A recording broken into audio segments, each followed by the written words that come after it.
preaching.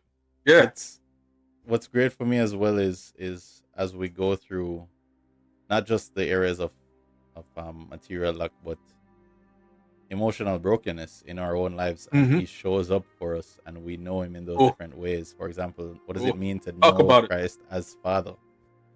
Talk Like about it. in my own life, that's been game changing with the challenges with my own paternal relationships. Yeah, To know God as Father, as source and sustainer, as man. being there to see to all of the small things, Yeah. the The small grounding cares. identity that Yes, we get from our fathers, right? yes. To Yeah. know Christ as Father has been Wow.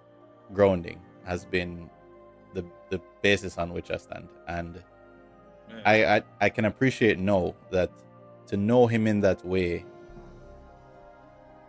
almost required the absence. The dysfunction enabled that. In the absence of that depth of knowing an earthly Father, Mm-hmm.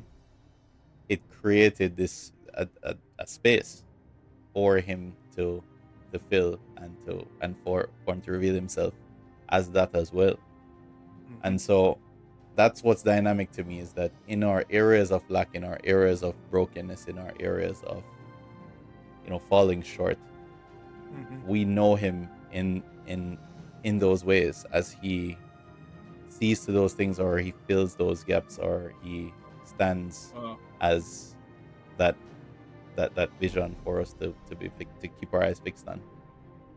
Wow. um That's so good.